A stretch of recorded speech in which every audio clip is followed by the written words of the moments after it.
Bonjour à tous et bienvenue sur la chaîne Hélios Guidance. Je vous propose le tirage des lions pour la sphère sentimentale, relationnelle et affective, donc pour le mois de mars 2025. Alors c'est un tirage qui vous amène à remanier certaines choses, à faire des efforts dans un sens, mais dans un sens qui est le bon pour vous, c'est-à-dire une émancipation de choses qui vous contraignaient et qui vous faisaient souffrir.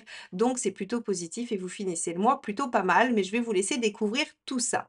Avant, vous en avez l'habitude, si vous n'êtes pas encore abonné à cette chaîne, merci de cliquer sur le bouton abonné et la clochette pour être notifié de la sortie des vidéos. Vous me retrouverez ainsi plus facilement et vous participez à la croissance de la chaîne. Donc merci infiniment. Et si vous êtes déjà abonné, eh bien merci de continuer à liker, commenter et partager ces vidéos comme vous le faites déjà.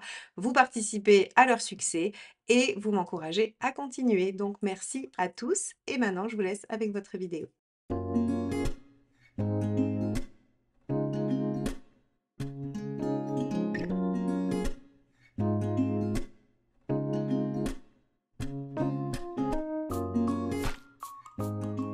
Les lions, allons voir ce que vous réserve ce mois de mars sur le plan sentimental et relationnel. Alors, quel est l'arcane majeur qui va nous donner la tendance du mois? Regardons ça ensemble. Alors, le pape inversé. Avec le pape inversé, il y a une forme d'émancipation, c'est-à-dire que vous sortez des codes, vous sortez de ce qui est attendu, vous arrêtez le il faut, je dois, il est mieux que je fasse comme ceci ou comme cela. Le pape inversé vraiment sort des dogmes, sort de ce qui est attendu, on va dire sur un plan normatif. Alors, en quoi votre vie sentimentale et relationnelle va sortir des sentiers battus, ou en tout cas de ce qui est attendu? Ça, c'est ce que nous allons voir avec le tirage. Nous allons utiliser dans un premier temps le Spirit Song Tarot. Ça, c'est le tarot que j'utiliserai pour vous, pour aller voir un peu comment vous êtes dans ce mois de mars. Et ensuite, pour la personne qui est en face de vous ou qui est en train de venir vers vous, nous utiliserons le tarot Grand Luxe de Kiro Marchetti. Alors, regardons déjà un petit peu, vous les lions, comment vous vous situez et quel est votre état d'esprit. État d'esprit des lions en ce mois de mars 2025 sur le plan relationnel, affectif et sentimental. Alors, on a ici un cavalier de denier. Alors le cavalier de denier, il est plutôt courageux, déterminé à atteindre son objectif par le travail, qui peut parfois prendre un peu de temps. C'est pas le cavalier le plus rapide, c'est celui qui en tout cas s'attache à faire ce qu'il a à faire tous les jours pour atteindre un objectif qui lui est propre. Alors est-ce que cet objectif, c'est de s'émanciper de certaines règles, c'est de s'émanciper de certaines choses qui contraignent, hein? Ça peut aussi tout à fait être des choses que vous avez apprises comme telles et que vous cherchez à transformer. Vous pouvez changer votre vision des choses, votre vision de l'amour, votre vision du couple, votre vision du célibat. Peu importe, on est en train visiblement de travailler et de faire des efforts pour aller dans une direction. Alors, quelle est votre envie?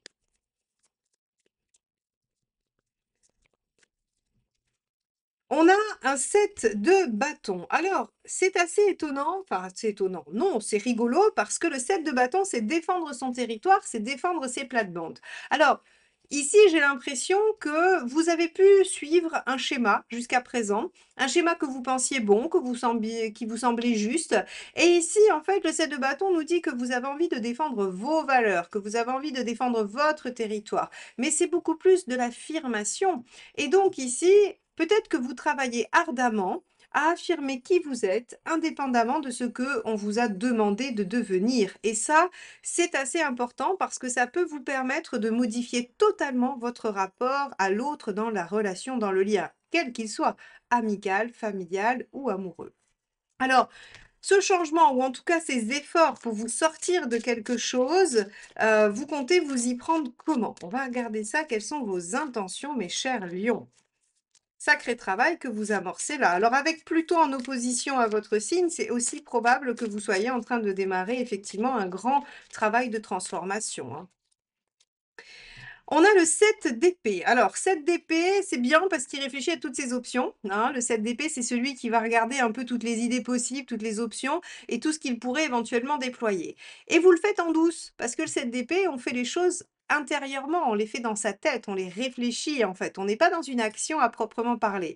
Alors je pense que vous faites des efforts concrets, mais qui sont le fruit d'une réflexion, qui sont le fruit d'une intériorisation et non d'un partage, d'une discussion, puisque le 7 d'épée, c'est vraiment votre mental qui va étudier toutes les options possibles, toutes les directions qu'il pourrait prendre. Et le 7 de bâton, lui, va défendre ses valeurs, va s'appuyer sur ses valeurs pour trouver le courage et l'énergie de faire les efforts du cavalier de denier, bien sûr. Regardons ce qui pourrait vous bloquer dans cette démarche et ce qui pourrait poser problème.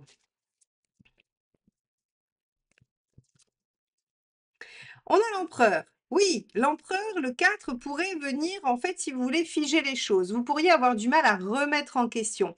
Vous pourriez en avoir une grande envie, vous pourriez être décidé à faire ça du mieux que possible, mais on pourrait imaginer que les pensées desquelles vous cherchez à vous émanciper, ou de la vision des choses, ou des situations desquelles vous cherchez à vous émanciper, en fait, sont déjà bien ancrées en vous, ont déjà pris peut-être racine depuis longtemps, depuis un long moment et que ce soit très compliqué pour vous de sortir de cette, j'allais dire cette emprise au sol parce que vraiment l'empereur, si vous voulez, c'est quelque chose qui va être posé, stabilisé, ancré, profondément dans les racines. Bon, on va regarder ce qu'il est bon de faire. Parce qu'il y a quand même une volonté, assez importante, hein, le cavalier, 7 de bâton et 7 d'épée, il y a quand même une volonté. 10 d'épée, eh oui, en finir avec ce qui fait souffrir. Alors le 10 d'épée, c'est vraiment accepter de faire des deuils. Accepter en fait de laisser aller quelque chose qui, bien que rassurant, ça s'appelle la zone de confort, hein. Souvent on dit: «Oui, mais ça me fait c'est pas confortable cette zone de confort». Non, mais vous savez naviguer à l'intérieur. C'est connu, c'est repérable. Donc en fait, quand bien même ça fait souffrir, on continue à fonctionner comme ça parce qu'en fait on sait le faire et que on n'a pas vraiment idée de comment on pourrait faire autrement. Ici, avec vraiment cet empereur et ce 10 d'épée à côté, on vous dit attention aux habitudes, attention aux certitudes. Il est judicieux, il est bon pour vous d'en finir avec ce qui vous pose problème, ce qui vous fait souffrir. Et ici, je crois qu'il y a une adéquation à aller trouver entre ce que vous faites, ce que vous pensez et ce qu'il est nécessaire de terminer. Ce que ça suggère ici, c'est que vous pourriez éventuellement penser que vous pouvez passer à l'étape d'après avant d'avoir terminé un premier cycle, comme si vous pouviez changer quelque chose auquel vous ne renoncez pas. Vous voyez, il y a vraiment comme un double mouvement. En fait, le 10 d'épée, il vous dit, mais attendez, avant de remettre les choses en question et de faire autant d'efforts pour aller vers autre chose, pour défendre vos valeurs et vous émanciper, il faut se séparer de ce qui crée ce terreau-là. Et donc ça, c'est un travail à faire. Alors ça peut être un comportement, une pensée limitante, ça peut être une relation, ça peut être plein de choses. En tout cas, il y a à finir quelque chose qui fait souffrir pour pouvoir être en capacité de sortir de ce qui est figé.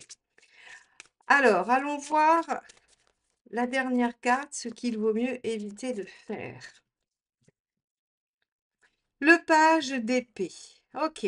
Alors, le page d'épée en négatif, bien sûr, c'est celui qui va se cacher derrière des justifications, qui va essayer de mentaliser, d'intellectualiser. Alors ici, en fait, si vous voulez, entre un 10 d'épée et un 4, un empereur, on vous dit très clairement qu'il va falloir intellectuellement en finir et pas chercher à comprendre pour pouvoir avancer. Donc ici, alors, ça va pas aller dans le sens d'une thérapie, par exemple, hein, d'une thérapie analytique que vous avez peut-être déjà faite ou que vous avez déjà entreprise.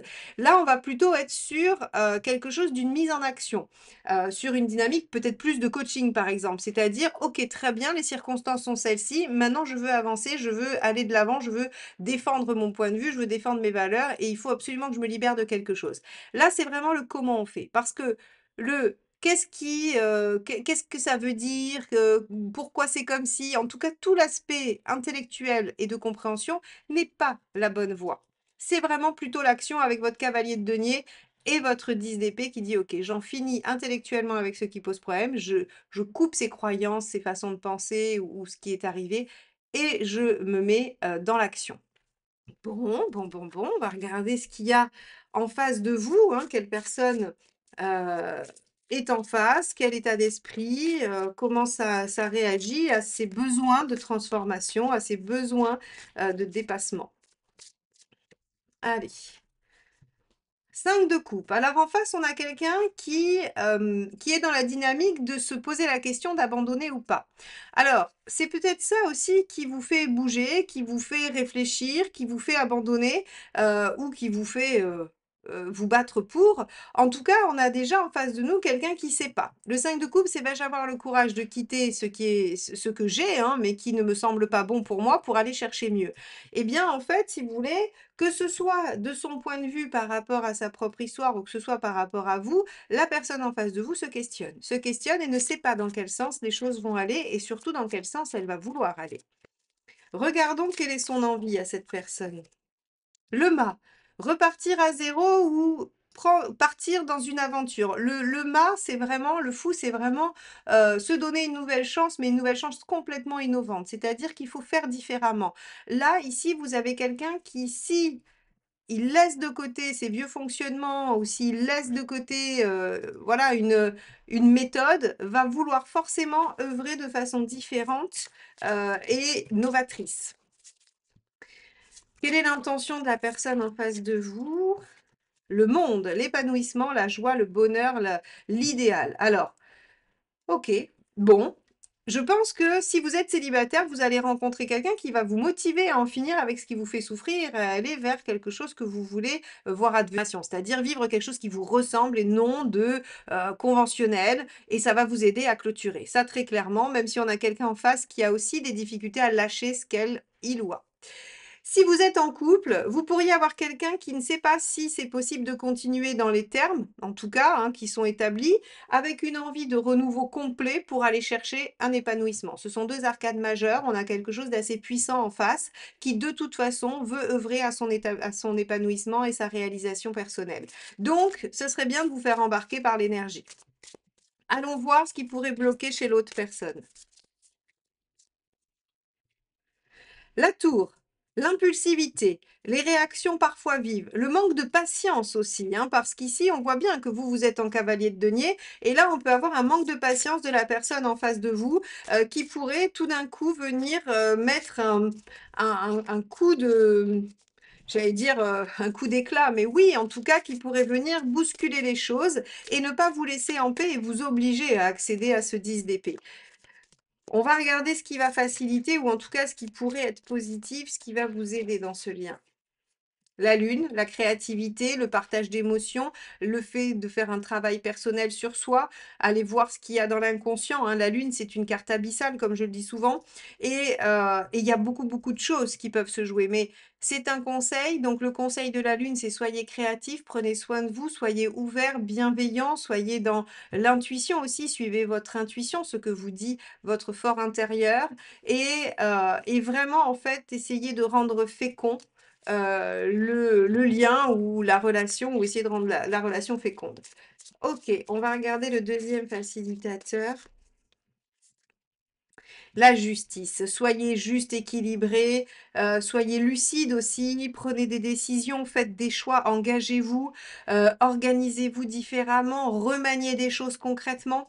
Hein, la justice, elle est hyper pragmatique, elle fait des choses très très concrètes, donc en fait, elle va rejoindre votre cavalier de denier. Elle va, en fait, si vous voulez, la lune va rejoindre votre 7 d'épée, qui est j'évalue quelle est la meilleure option pour moi, vers quoi j'ai l'impression, j'ai l'intuition qu'il faut que j'aille.